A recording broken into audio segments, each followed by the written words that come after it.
What's up, you radical human? Welcome back to the show. Today in the studio, I had my good friend Danielle Gertner. Danielle and I met back in 2017 at a kettlebell workshop. It was really cool to sit down and make this one official on a very special and big day for her. It's her brother's birthday, who passed almost 4 years ago.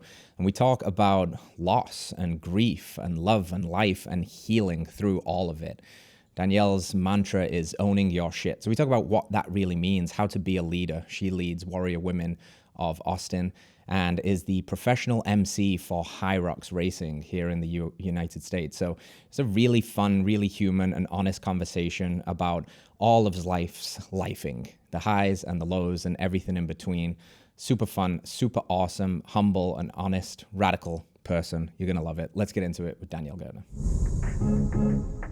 Miss Danielle Gertner, we've known each other since 2017. We were just talking over a delicious rack of lamb about how we were movement babies. We did a kettlebell certification down in Miami, and we've kept tabs on each other ever since. And this has been a long time coming, because when I saw you move to Austin, and then I started to frequent here more often with the pod, I was like, well, this is inevitability. So I'm very grateful we're doing this today, and extra grateful that you actually chose this day specifically because you wanted to honor the memory of your brother. Yes. It's his birthday today, and he passed away. Yes. And that's obviously been a huge pivotal thing in your life of dealing with that grief. And grief is not something we've talked about on the podcast, and very happily in my life so far that I haven't experienced much grief. And I know that the longer you stick around on this earth, the more chances you have of facing through that. So I know this is big and real and raw, but what has that been like, and what does it mean to you to move through grief with grace and healing? Such a great way to kick this off, and I feel super honored to be here, and I can feel my brother Zachary just so proud and so happy to be here with us and in honor of his legacy. And it's interesting because this morning at Warrior Women, I opened the circle. This month has been about self-love, and I asked the question, how has grief actually been a supporter in your journey of self-love? And, you know, grief wasn't something that I talked a lot about either. And it's now one of my favorite things to talk about because I think we see the truth and the realness in each other when we talk about grief, and we are vulnerable and open with our pain. And I knew my brother passed away now almost 4 years ago. April will be 4 years. And today would have been his 34th birthday. And you know, I knew just innately in my soul that I was coming upon this fork in the road in my life when he passed away, and I could either be totally destroyed by this life experience, by this pain, or I could choose to take this grief and alchemize it into deeper passion, into more purpose. And I'm really grateful for the little part of me that knew that that was the path that she wanted to take, because it has been such a challenging and such a beautiful journey. I love so much more deeply than I ever have. I'm so much more open. And even though I was open before, I'm way more open now, and just really intentional. I think when you experience something, I think also as abruptly as I did with my brother's passing, you know, you realize, I know it's super cliche, right? Like, you're going to be here one moment, gone the next. Like, you never know. And we hear those things, but our human brain cannot wrap its head around that concept. We can logically nod our heads and agree, but viscerally and somatically, we can't connect with it until it happens. And when it happened, it was like, holy shit, everything in my life needs to be intentional. And, you know, I've had a couple people along the way tell me, like, man, you always want to go so deep, and you really challenge me to, you know, go higher. And there's a lot of people that have stepped out of my life because of that. But I wouldn't change it for anything, because at the end of my life, when I transition and get to join my brother, I want to be able to say that I did it with my heart fully out there. Nothing left behind. Yeah, it's been a cool journey. Yeah, that's beautiful. And I think you hit the nail on the head there, where you said we can have these mental models. Like, I'm a fan of Stoicism, and they talk about keeping death in front of you, in a sense, to remind you to live life well, because life is not guaranteed. Cliches that we all know, but until it smacks you across the face with life actually lifing, it's then, you know, getting to test those ideas and how much you can dance through that. But I think, like you said, the cut through the bullshit then of knowing that nobody does have tomorrow guaranteed. So why not go deep? Yeah. Why play surface? Why play small? Why not be all that you could be? Because we actually do not know. And now you have a lived experience of having that taken from you as well. So the level of depth that you're willing to go very quickly is something that I also resonate with. And I think a lot of our listeners will resonate with. And is that kind of where the synthesis of like owning your shit came from? Like, talk about a shit sandwich, about losing somebody you care about deeply, way too young. Yeah. You've got to own that, right, to move through it. I think you described beautifully the difference between being buried by something traumatic or the post-traumatic growth, you know, that can come through it if you can alchemize it. And that's a big if. And that requires a lot of owning your shit. So for you, as that being your kind of mantra and moniker online, what does it mean to own your shit? What does somebody even start to begin with doing that? And why might they want to do it? Yeah.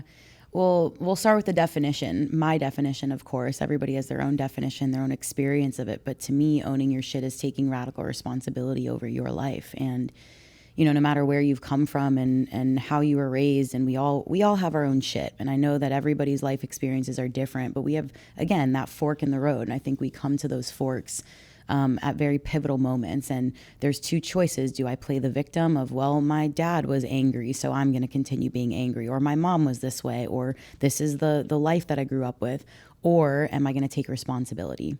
And one of my favorite quotes is, it's not usually your fault, but it's always your responsibility. Boom. And owning your shit is about taking that responsibility and doing something with it, of deciding and really understanding that your beliefs are yours and yours alone. Your thoughts are yours and yours alone. And at any moment, at any time, you can decide this identity, belief, situation, story no longer serves me, and I have the pen, so I'm going to rewrite it.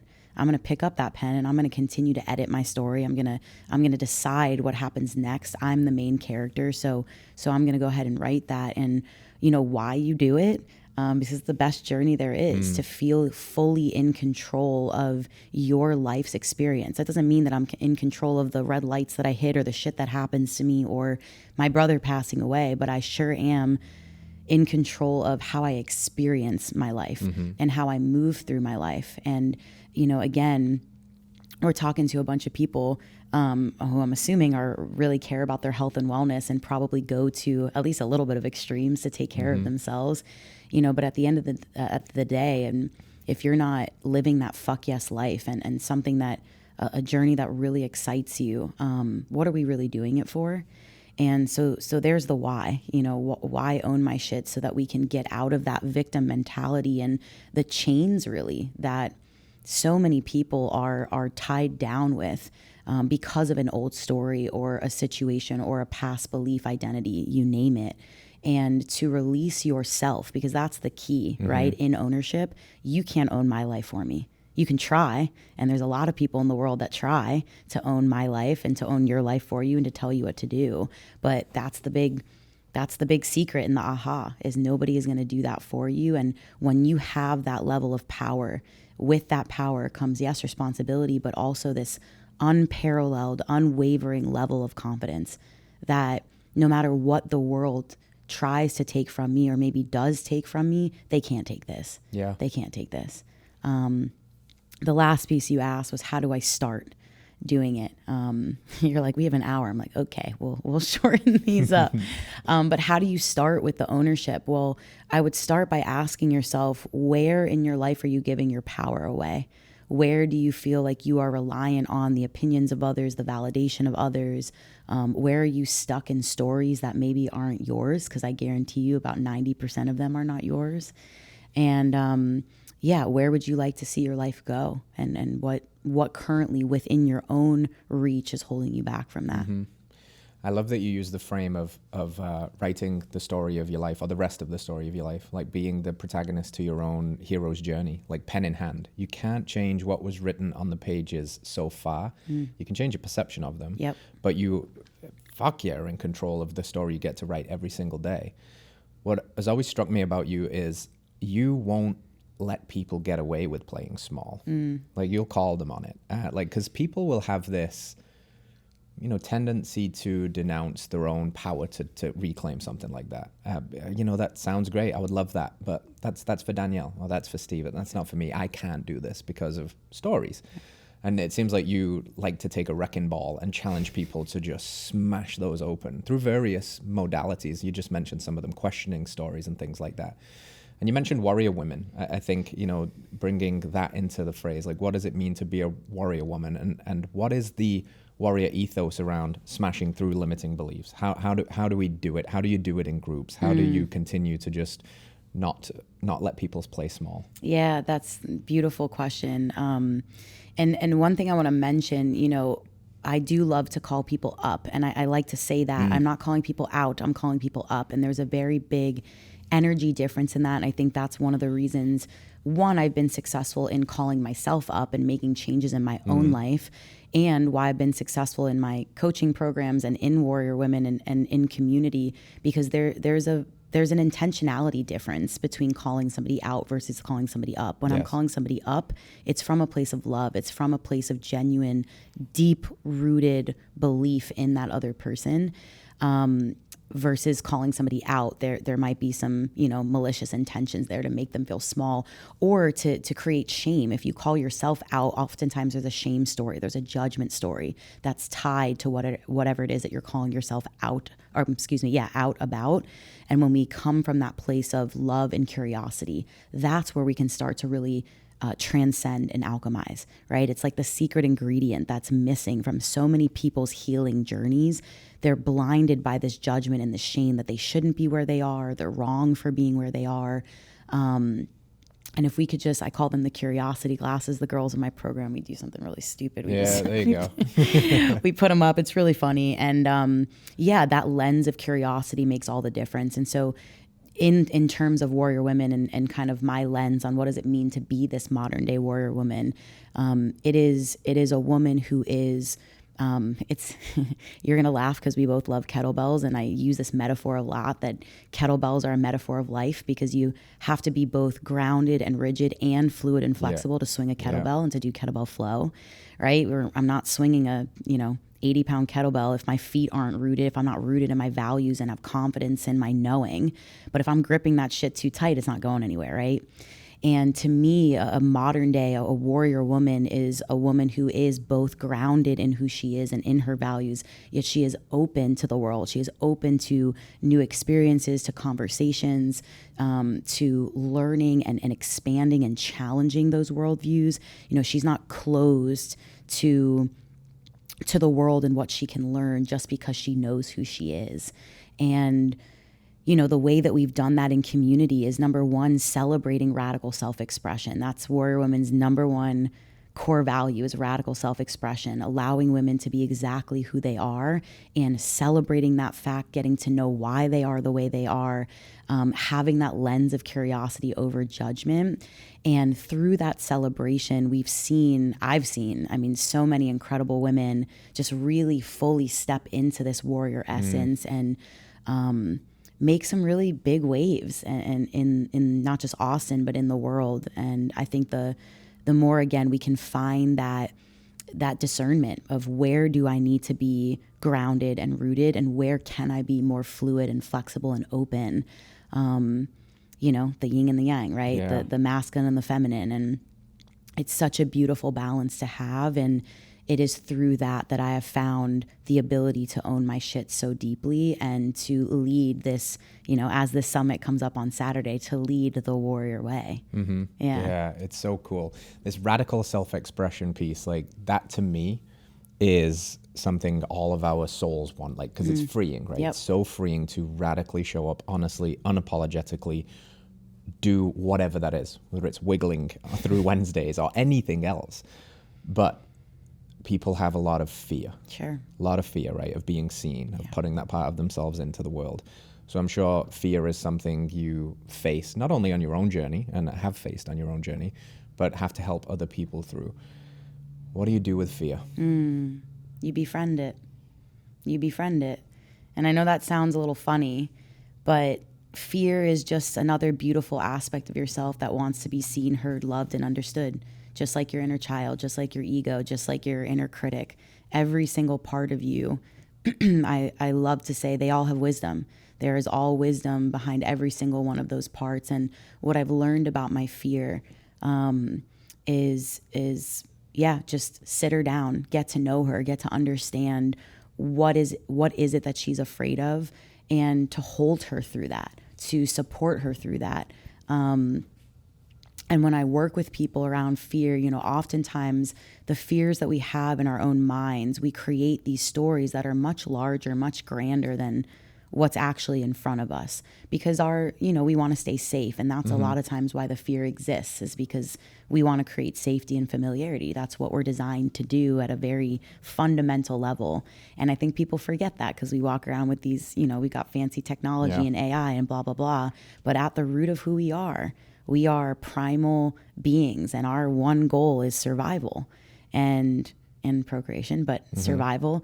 And if we can really understand that, and that fear comes along and I can sit with it, the thing isn't so scary anymore, because the thing now feels seen and heard and feels like it has space to come out of that closet and to take a little bit of shape and form.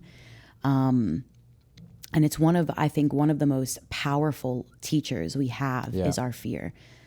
Because again, fork in the road, we can either choose fear or we can choose love. And the path to fear, or the path down fear lane, never leads anywhere good, maybe for a little while.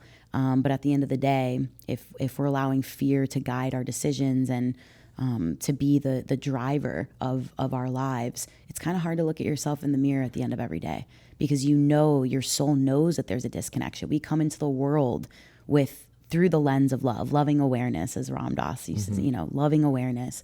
That's all the ways that we've seen the world. And then it changes as we get older, as things happen to us, as we're taught to look at the world with these different filters and these different glasses on. But we have the power to get back to that loving awareness. And we can do that. We can use our fear to help us get back to that lens. Yeah. Yeah. It's the only way out of fear is through it, right? I had a teacher tell me once, like, fear is like the monster under the bed. And if you sit on top of the bed thinking that the monster is under there going to get you, hiding under the covers, you give it more power. Yeah. You get off the bed and gather the courage to look it in the eyes, and all of a sudden you realize it was mostly a fictitious imagination. You've probably heard the acronym false evidence appearing real. Fear is false evidence appearing real. Some fear is natural. We have emotions for a reason. Totally. No good and bad, just feedback. But how much of the thing that you are fearful of is a past story that you're still projecting onto the future, which is the brain's modus operandi, like you said, designed to protect you and try and predict the future. Can't predict the future, uses models of the past, and now we're in a good old clusterfuck of not moving anywhere and letting the fear win. And what that feels like, which I think you were describing, if you look in the mirror honestly with yourself, is that feels like being a coward if you let the fear win. So what's the alternative to being a coward? Is to be courageous, to be a warrior. Courage can be found in many, many ways. How instrumental for you has movement been in developing that confidence and courage? So instrumental. I mean, I really believe how you do one thing is how you do everything.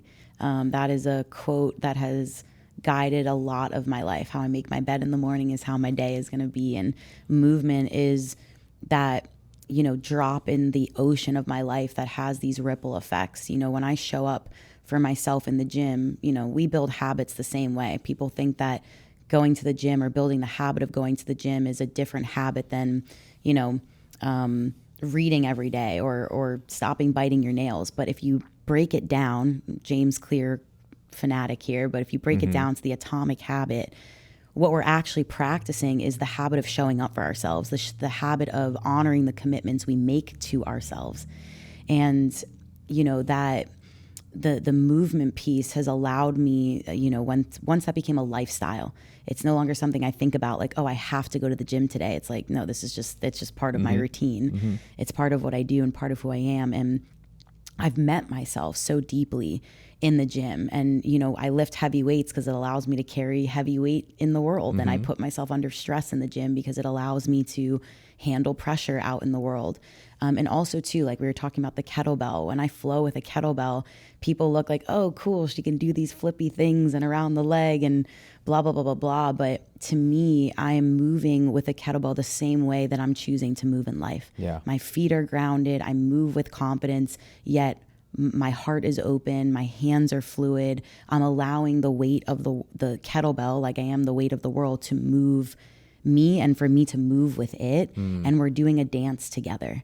And yeah, movement has been, I mean, kettlebells was my first love, and that led me to Animal Flow. Yeah. Animal Flow led me to Steel Mace. Then I got led to Landmine University and landmines and rope. And, you know, it's never ending. And again, it's this constant deepening of the knowing of who I am, yet the fluidity and openness of what else do I have to learn that can only help me become deeper and more grounded in who I am. Yeah, we love all the same weird shit. I know it's we great. do. It's and wonderful. Yeah, I fully agree. I love that frame myself. How you do one thing is how you do everything. And life is practice. So like what you're practicing in the gym becomes like the lens you view the world through. So as much as I love the gym and stuff, like a lot of bros in particular can get trapped in like very rigid, it's only like straight lines or machines or barbells. And they may find themselves in a bit of a rigid mindset with that. Like, so there has to be periodization of training and life. I think they should supplement each other, and a tight body will result in a tight mind, where a looser body may be a more open mind. Flowy tools, play, animal flow, ground-based movements, connection, having fun with people as well. Like exercise is so restrictive for so many people. They feel like they have to do it to either burn calories or they were naughty at the weekend. So they're doing it in like this very punishment frame. And I think you and I see movement as a real big celebration of what this cool body can do and unlock skills like kettlebell juggling and all of that stuff. Like you got to walk before you can run, but exercise, movement's a celebration. It's medicine. Yeah. You are literally in an earth suit walking on a rock spinning in space. And what a gift it is to be here, especially around, you know, in this time where we live in such an exciting time, a hard time, but it's always been hard times. I don't think there's ever been a period of the human, you know, existence that hasn't been a hard time. Right.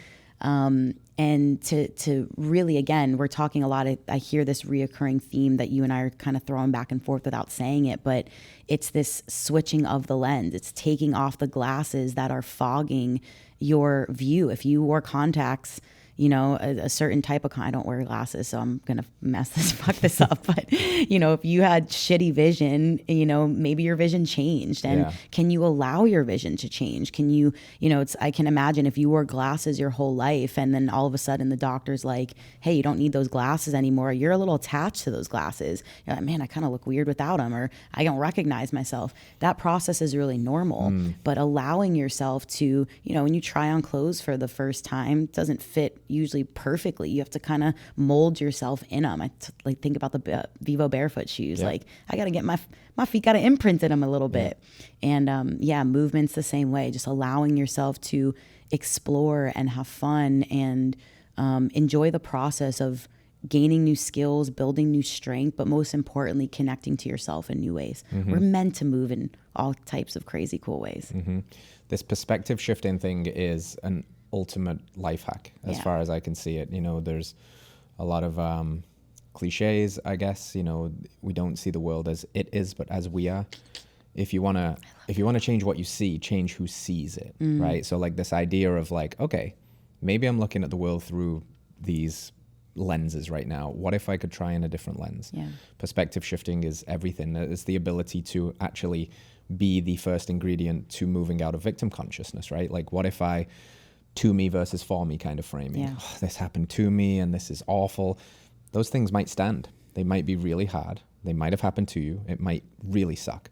But what if you could just look at it very slightly differently that could put you in a lens of empowerment to use it instead of have it use you?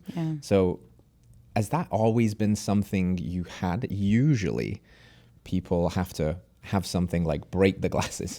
And you mentioned obviously the loss of your brother being a big one, but where did this start? What is your backstory, your health journey getting into all this? Yeah, that's a great question. I don't think I always had it.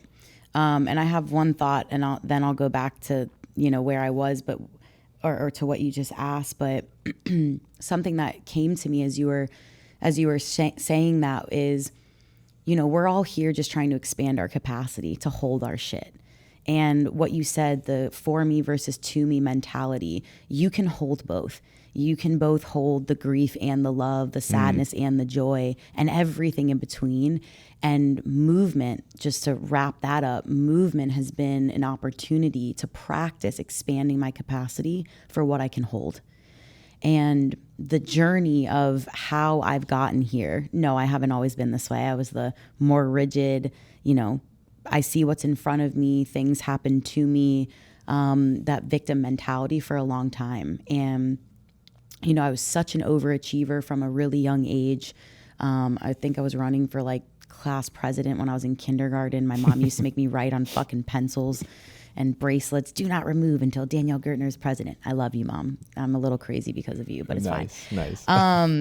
But this from a very early age, this overachiever has to lead every room that she's in, or you're failing, is very deeply ingrained in who I am.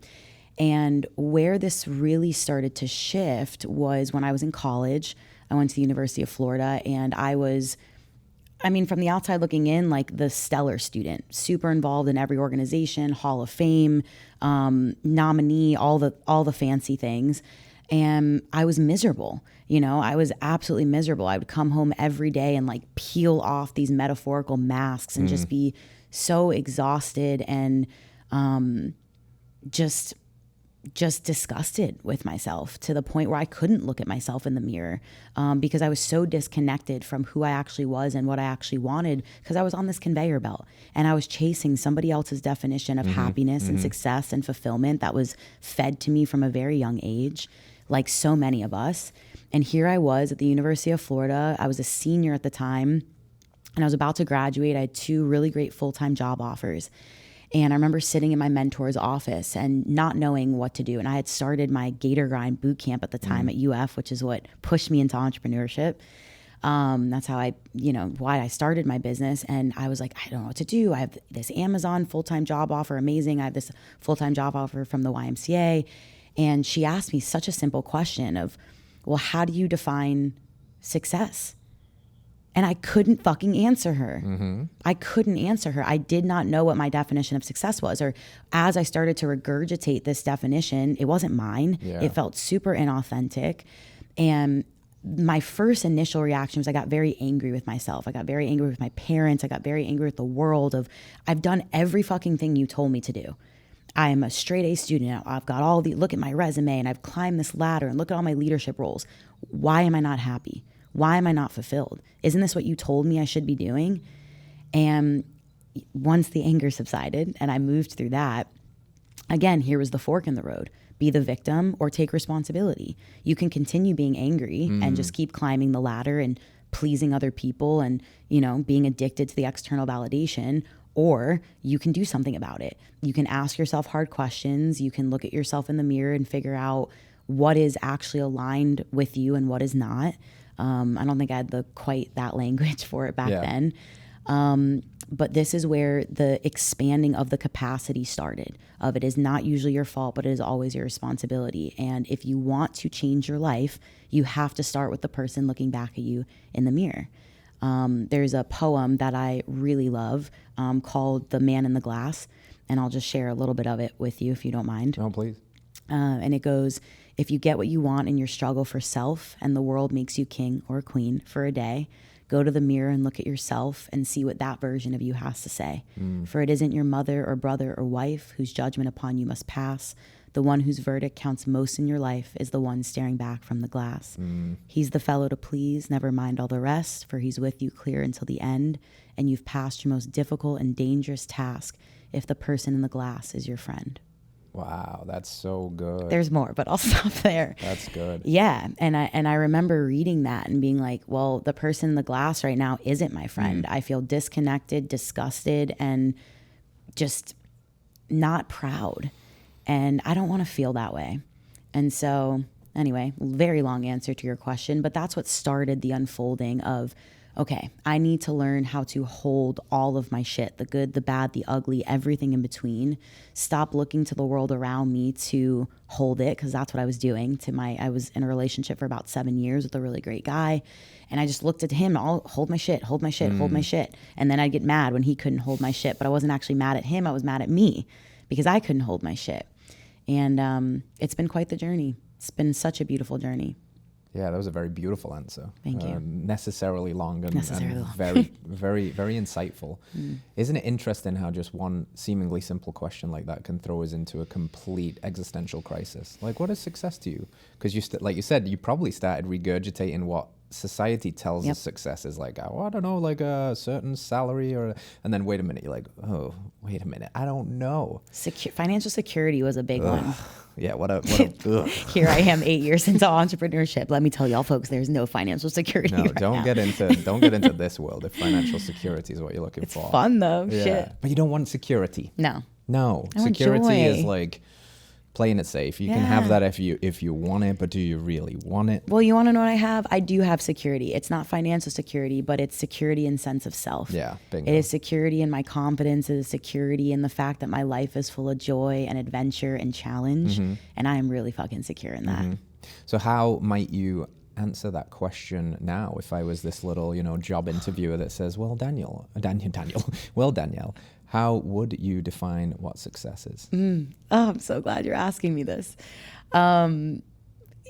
Success honestly is a snapshot of my life every day. Success is genuinely waking up in the morning. Doesn't mean I wake up every morning happy.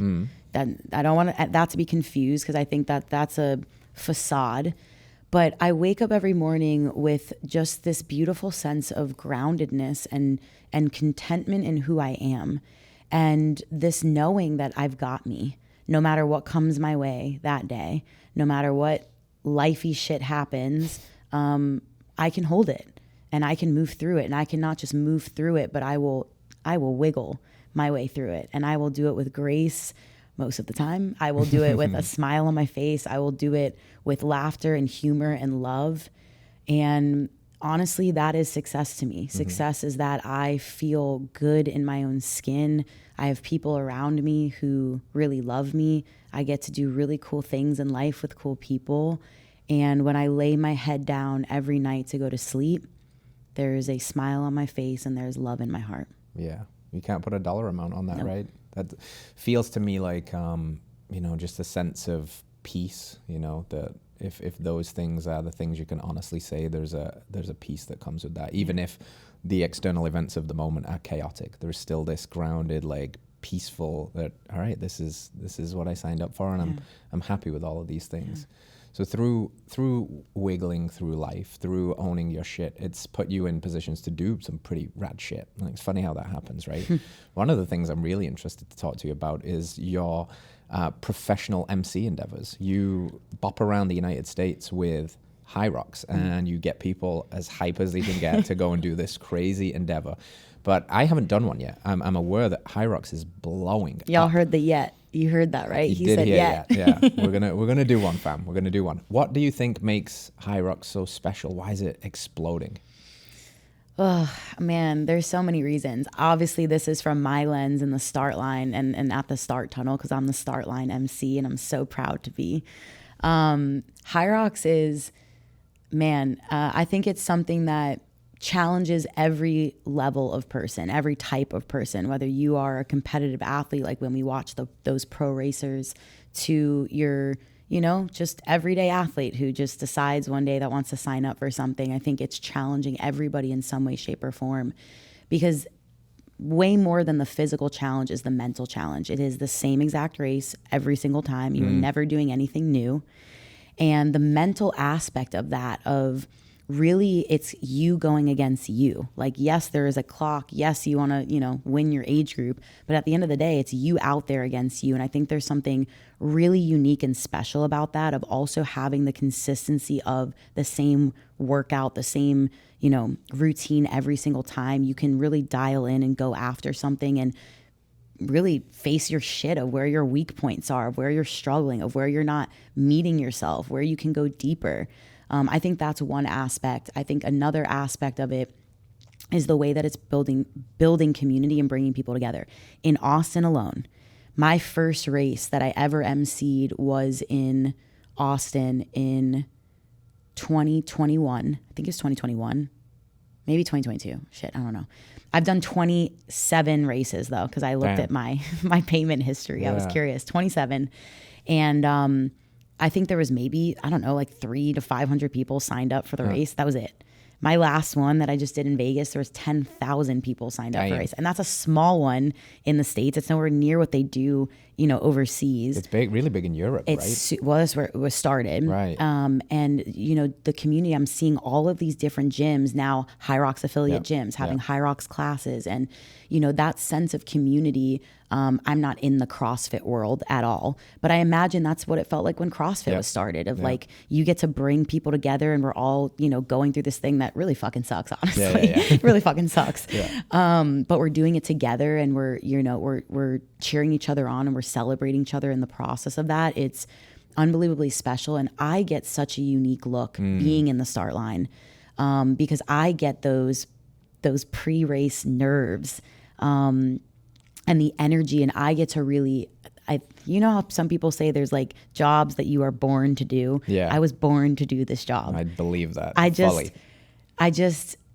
The fact that I get to help them alchemize those nerves into a deeper self-belief and self-confidence is the coolest thing in the world. And what are you doing there? Like I know you're unbelievable at hyping people up, but what are you actually doing? Are you like getting people to wiggle, chant, like blast music? Like what's your role? So when they walk into the start line, it's about 8 minutes before the race. If you race a Hyrox, your ass better be at the start line 8 minutes before. You're gonna miss my spiel.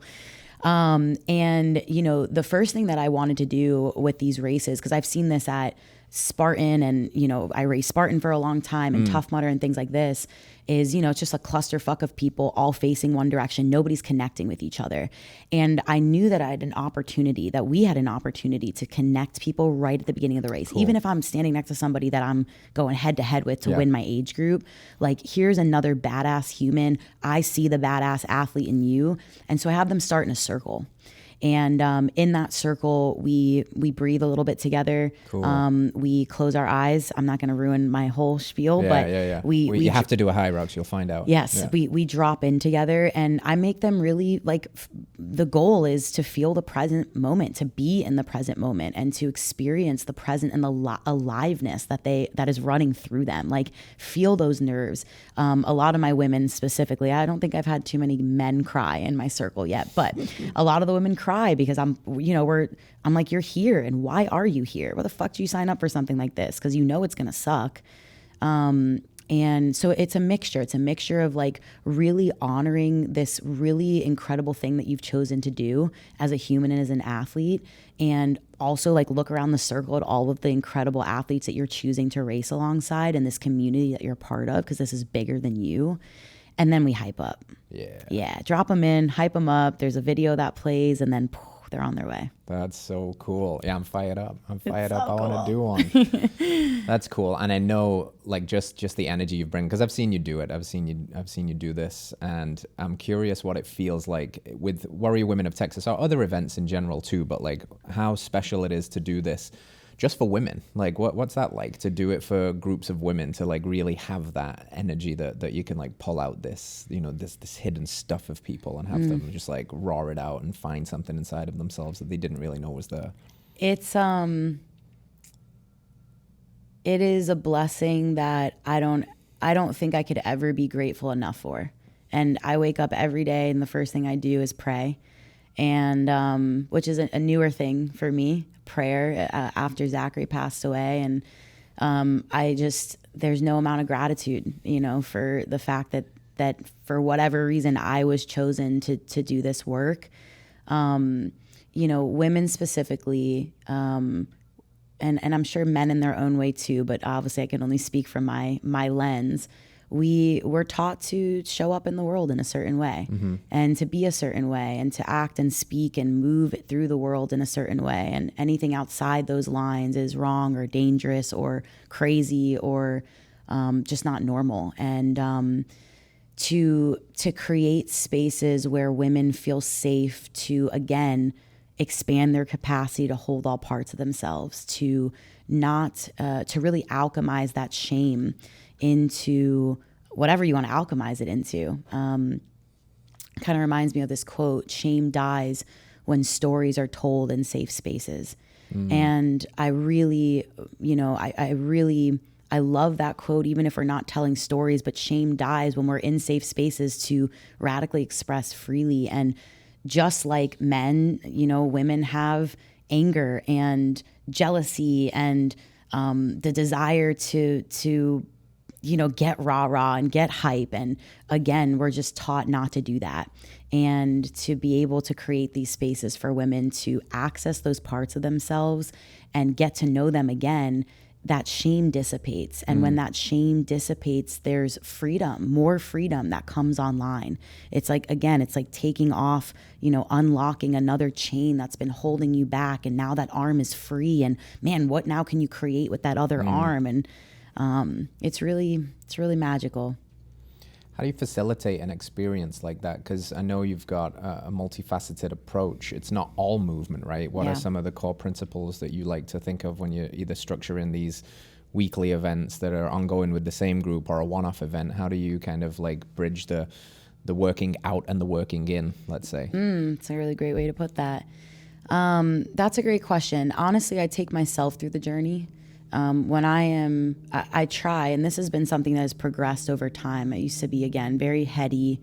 I've become a lot more embodied over the last, I would say, 10 years. And the embodiment piece is really huge. So it looks different every time. Like this morning when I walked into Warrior Women, I didn't expect to talk to them about grief. We'd been talking about self-love.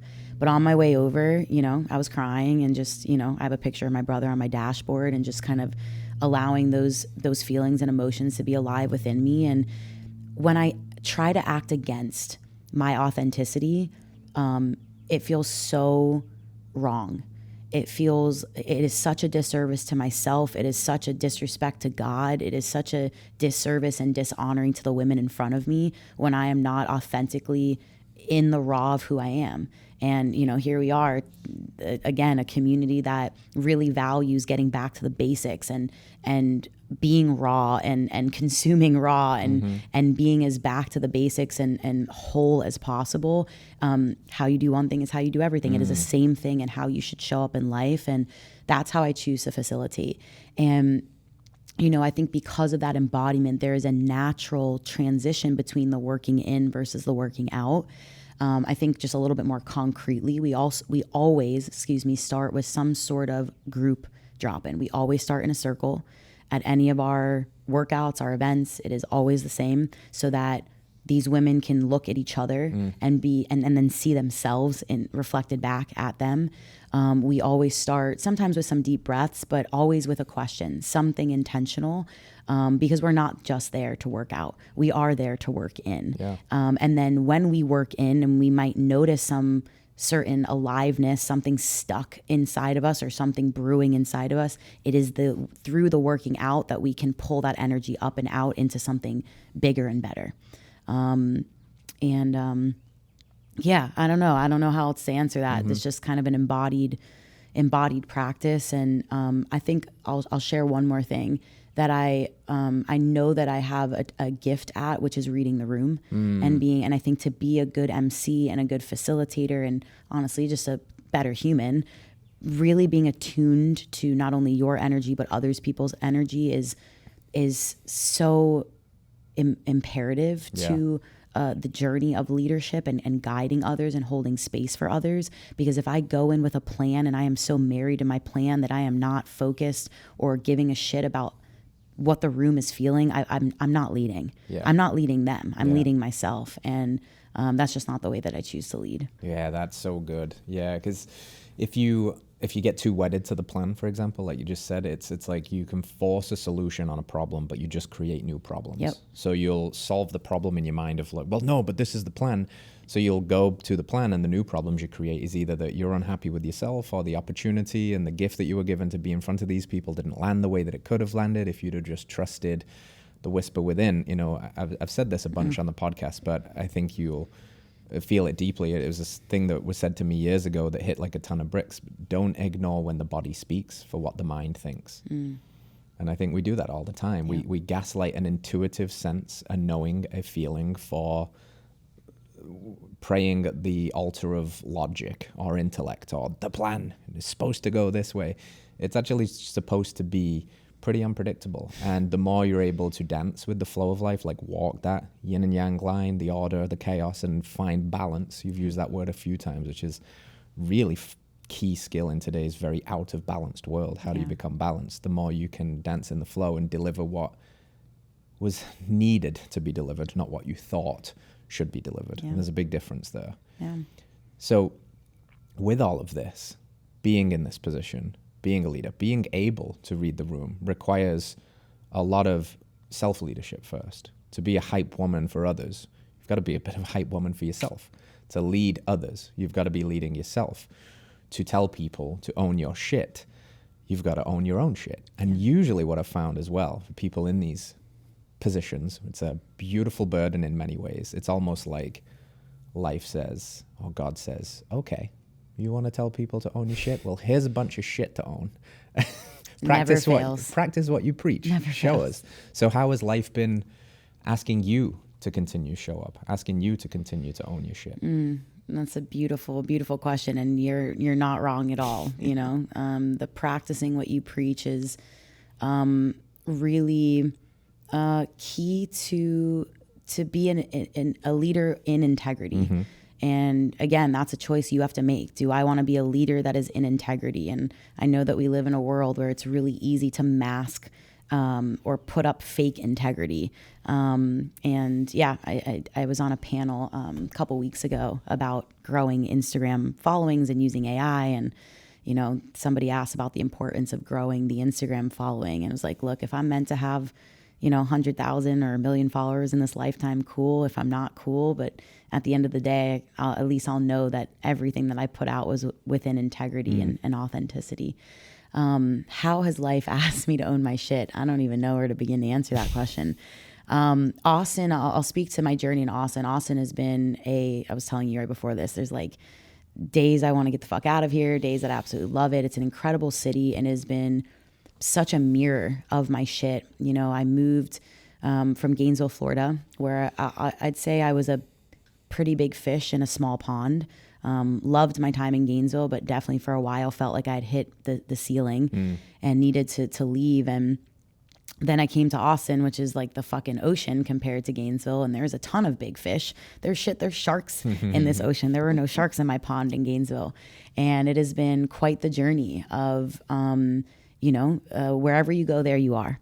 And that's another, should throw back quotes back and forth on this podcast. No, I've literally got it written here. It's one of my favorites. I was going to ask you, wherever you go, there you are. Yep. What does that mean to you? It is one of my favorite quotes that, again, we have opportunities to face our shit, hold our shit, expand our capacity to hold our shit every moment of every day.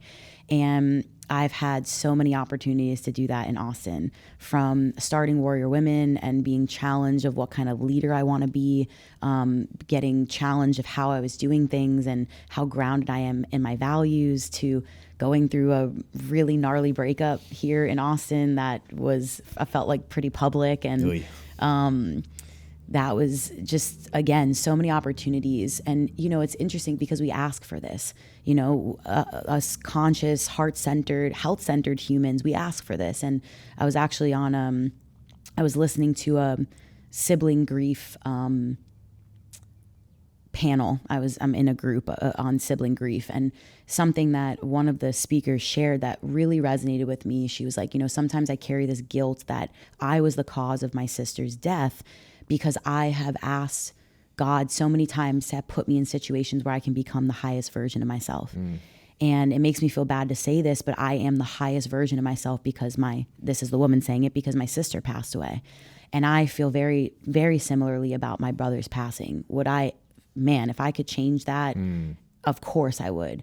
And at the same time, I wouldn't be this version of myself if it wasn't for his passing. And so, again, you know, that meaning of wherever you go, there you are. We are constantly being put in situations that we have asked for. They don't look maybe exactly like what we thought they were going to look like. But when you pray for courage, or you pray to be the highest version of yourself, God doesn't come down with a little box of courage. Like, here you go, Danielle. Here you go, see. Here you go. Open this box of courage and you will be courageous. It's like, no, let me put you in a situation that's hard as fuck. And I'm going to, your dark side and your light side are both going to be present. Which one are you going to choose? Which one are you going to choose? And that has been such a gift. And I feel a lot of pride sitting here and being able to share this with you, knowing that in those moments of, facing who I am, the darker parts, the uglier parts, the shadow parts, I now no longer turn away from them or choose darkness, but I welcome them into my home. I welcome them into my life. I sit them down on the couch. I get to know them a little bit better. And because of that, I am a more integrated and whole version of myself. Yeah. There's, I think, a mistake that sometimes gets lumped in maybe the conscious community or spiritual community is that it's all just love, light, and ascension, farting rainbows and pixie dust. But like, just take some ketamine. Yeah, exactly. Yeah. Well, Austin's the place for that, right? Just take ayahuasca and you'll fix it all. But I like the real deep experience is the shadow work, for want of a better term, like you said, welcoming those dark parts that sit beside you and see what's going on. And just because we're in a quote fest, Jung had the quote that you must keep your shadows in front of you because they can only trip you up from behind. And how much of that subconscious, unconscious stuff from behind is tripping us up and manifesting in our life in very, very strange ways, in either patterns or people that keep repeating themselves, until we take that and try and put it in front, try and ask, like, what is this? Where did it come from? To sit with that, which is very difficult, because it's often the parts of ourselves that feel the most wounded, totally the most guarded. But again, there's the wound is where the light entered. The wounded parts have the wisdom. What is it, just like happenstance through life that these things are finding you, or do you have direct practices that allow you to self-inquire more? Meditation, journaling, breath work, retreating from life. I know you like to travel and stuff. Like, what have been very transformational practices that you've dialed in? I'm going to answer this in two ways. One of them, most people might roll their eyes at, but it's honestly what served me the best, is the perspective shift and the lens shift that life is a ritual. Life is a ceremony. And I've done my fair share of ayahuasca ceremonies and the things, which are also beautiful, and there's a time and place. But if there's anything that sitting in those ceremonies have taught me, is that I don't need those ceremonies to look at my life as a ceremony, and to look at my life as the opportunity to go deeper and to do the work and to meet deeper parts of myself. I don't need to take mushrooms. I could, it's fun, and hard, but I don't need to. And I think that is the first thing of what are the practices. That is a daily, every moment practice. Even sitting in this experience with you, what kind of human am I showing up as? Am I being authentic, or am I there's certain things I want to say to him. Yeah. There might have been a little of that on the car on the way over here. Like, that's natural. This is a really big deal. But life is a ceremony first and foremost. And if you can look at your life as a ceremony, you will see, literally infinite possibilities to become a better, wholer, more integrated, more joyous, fulfilled version of yourself. And then, yes, I do have other practices. I would say probably my most potent practice is solitude, is going out and taking, whether it's a day and just going into like Pedernales State Park, or taking a trip, or when I do travel for Hyrox, I'm very intentional about like nobody talk to me the day before and the day after. Because again, here I am in that solitude, expanding my capacity for how deeply I know myself, how deeply I can hold myself. I do journal pretty regularly, almost every day. I'm not a daily meditator. Again, I think because I look at my life as a ceremony and a ritual, I could be doing kettlebell swings and be pretty deep in a meditation, which I feel like you resonate with that. For sure. But I think, the biggest thing for me has really been moving through my life and looking at it that everything is sacred. Every single thing I'm doing is sacred. Driving over here, driving the same path I drive every day, brushing my teeth, doing my laundry. How can I not get stuck in the autopilot that is so easy to get stuck in, just going through the motions? Where can I continue to allow my aliveness and my presence to come in. Yeah, that's been it. I really do like that frame of life as a ceremony. And if you've had ceremonial experiences assisted by plants or not, but what you realize in a micro ceremony like that, and then applying it and making it a macro lens for life, is there's a lot of cliches about ceremonies too. Like, you don't get what you want, you get what you need. Yeah.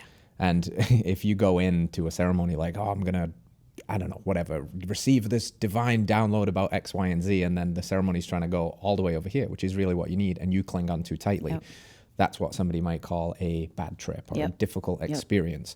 So there's an aspect in that also of surrender too, to really like, okay, I'm not going to get what I want today. I'm going to get what I need. And actually what I need over here is really what I want, because it's the most valuable thing for the evolution of my consciousness right now. Yeah. It makes me think of Michael Singer, who wrote The Untethered Soul Surrender Experiment. Yeah. And he lives in Gainesville, Florida, where I went to school. Which I was so lucky to go to college right where he lives. He owns a property called Temple of the Universe, and he speaks on, if he still does, Mondays, Thursdays, and Sundays. Oh, that's rad. It's incredible. Yeah. And so when I was in college, actually a really beautiful memory I have with my brother is we went together when he was first stepping into more of the spiritual world. And anyway, the last time I went, I go back to the University of Florida every semester to lead a retreat for UF's business school, and I try to go see him speak every time because I don't know how much longer. Yeah. He's a pretty old dude. And the last time I was there, he was talking about the levels of spirituality and how most people who call themselves spiritual, it's a lie. They're not. They're conditionally okay. And they're spiritual and they're connected to God and they're connected to the universe when things are going their way. And as soon as they're not, there's no God, there's no spirit, there's no universe. Like, what the fuck? Yeah, the victim mindset. And that's level one. And how you truly become a spiritual being is being unconditionally okay. That no matter what you're experiencing, no matter how you're moving through life, there is that deep, unwavering contentment, peace, allowance, really, that you move through life with. It doesn't mean that there's not discomfort. It doesn't mean that you're not feeling the human emotions that we feel, but underneath that, there is this undercurrent of that allowance and that surrender to life happening. And that reminded me of that when you were talking about ceremony, because I've done that in ceremony where I'm like, I'm going in. I remember my first ceremony was about 8 months after Zachary passed away, and I sat with my younger sister for the first time, and we were in Costa Rica on one of my retreats, and both of us, we were like, we're going to talk to Zachary, we're going to see him, we're going to connect with him. And I so badly wanted that, of course. I wanted to make sure he was okay. And it was 2-night ceremony, and the first night, I fought that so hard, like looking for the signs and was that his voice? Oh shit, was that it? And the guide, shaman, gentleman, kind of noticed my struggle, and we were chatting a little bit the next morning before night 2, and I told him a little about what I was going through, and he's like, I know you want this, but maybe that's not what you're supposed to experience. Like, can you just let go and allow what wants to come in, what wants to happen? And that second night, it was the most incredible experience I've ever had. It was my grandmother who actually came through. She passed away 8 months before my brother did. And I didn't feel like I fully grieved her passing because very soon after my brother passed away. And she came to me. Her energy was super powerful. And what she communicated was that Zachary was still transitioning. And the reason he couldn't come through to me in the way that I envisioned and wanted was because he was still on his way back to wherever you believe we come from. Anyway, it was just, I wouldn't have gotten that experience if I stayed with those blinders on of like, Zachary, come through. And I think about that a lot in life when I'm a human. I get stuck in my shit and I really want to work this thing, or I want it to work out this way. And continuing to remind myself that the universe is always giving me opportunities for something even better. If it's not this, then something better, something that's going to allow me to really step into my fullest version. And let go and let God.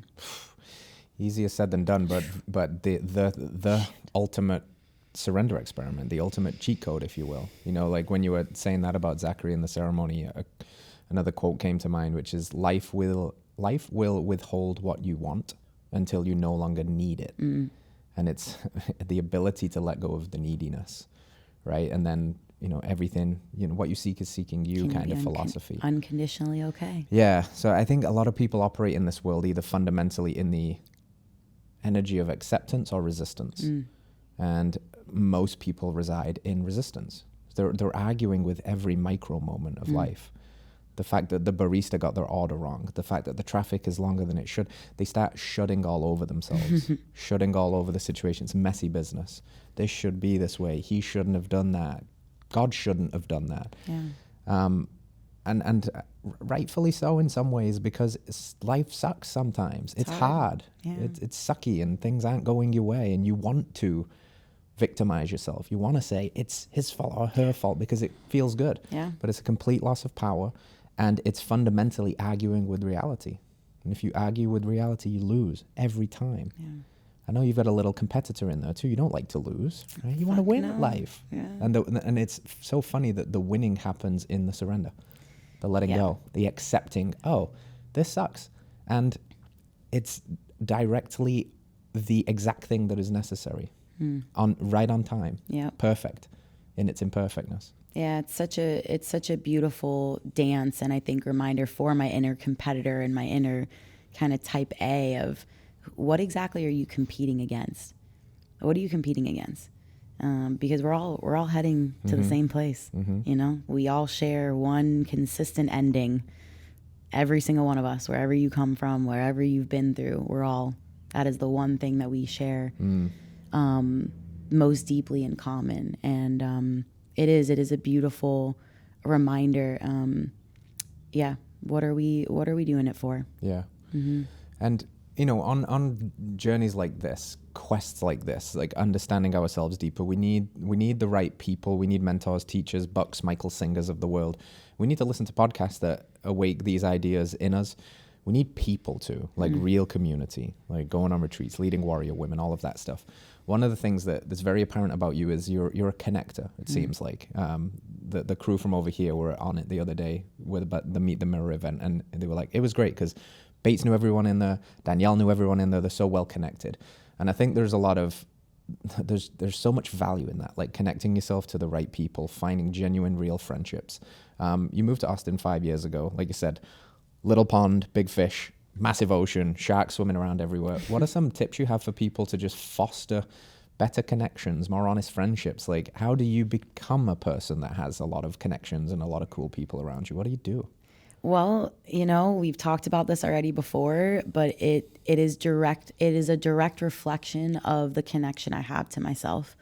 You know, and again, a couple weeks ago, I was on this panel and we were talking about this and they asked something very similar. And I was like, you guys aren't going to love this answer, but it's not like I have a secret, you know, black book where I've like written down people I want to connect with.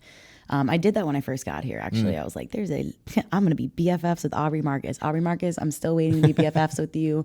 But, you know, if it's meant to happen, it'll happen. We want you on the pod, too. I just so when really, you get him, Can we just swing a mace together, bro? just one time.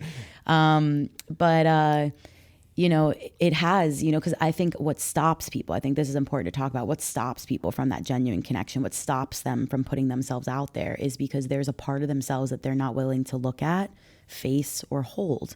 There's a part of themselves that they don't love unconditionally. Yeah. And all of the relationships that I'm in, the friendships that I've had, again, even challenging, non-challenging, there's so much love, that, at least from my lens, that I have.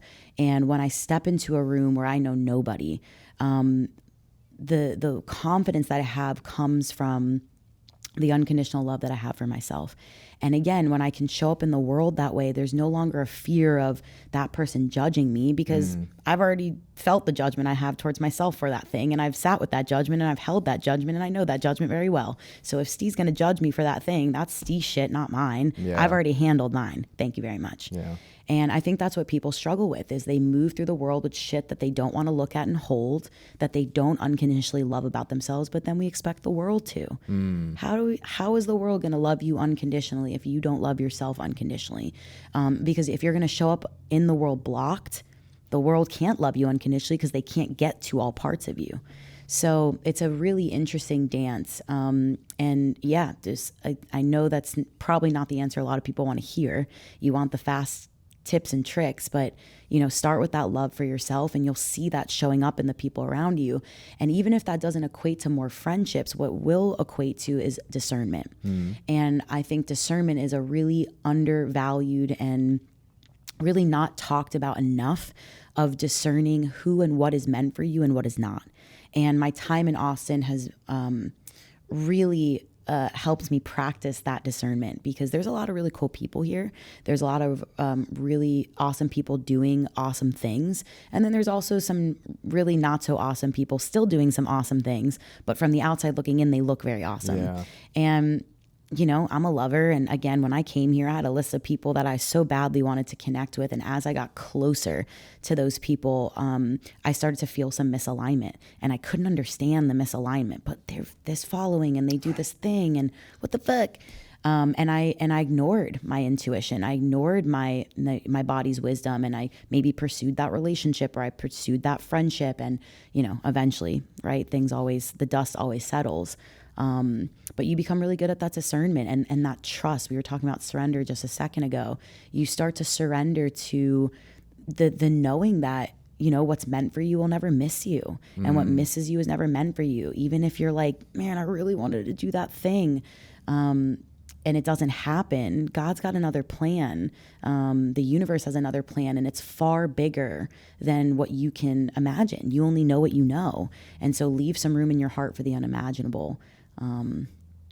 Yeah, okay, that was a lot. But yes, those are some of the things. Yeah, you got to trust it again. You got to surrender again. And surrender to, the bigger plan that is playing out for you whilst owning your shit with your part in that. Like to actually realize that, I think you said it beautifully, that if you want to be loved in the world, like figure out how to love yourself. Don't expect the world to complete you.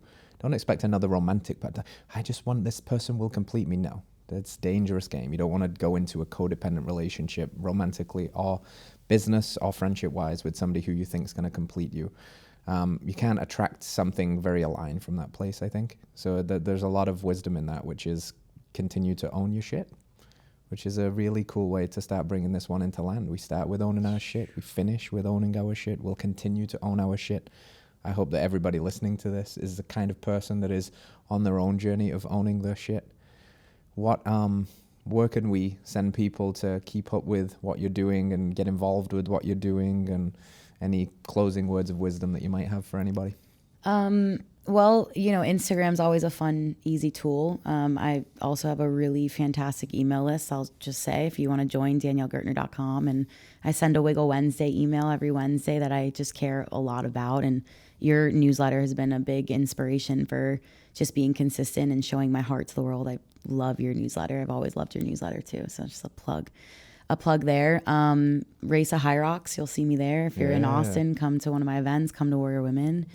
And just the last little wisdom I'll leave is just thinking about that quote, the person in the glass staring back at you, like that's the opinion that matters. And I know that we live in such a world of the external validation where it's that muscle is being strengthened, and it takes a lot of discipline to not overcompensate with that external validation muscle and to really do the not as glamorous mobility work that us fitness people don't always love to do, unless you're my friend Peter, who loves to do mobility work. But to flex that, internal validation muscle and that self-trust muscle, which isn't always as comfortable and it isn't always as fun and it isn't always as flashy, but it is more important because it builds the foundation for everything else you will do in your life. If you cannot look at yourself in the mirror and say, I love you, I forgive you, I am proud of you, I trust you, you can't expect the world to give you those things. And yeah, I'm happy that you're listening. I'm happy that you're doing this work. And if I can ever be a support, let me know. Yeehaw. Yeehaw. I'm grateful for who you are and how you show up. It's really refreshing and it's bloody needed. And I know our audience is going to love this one. So thank you, Danielle. Appreciate you.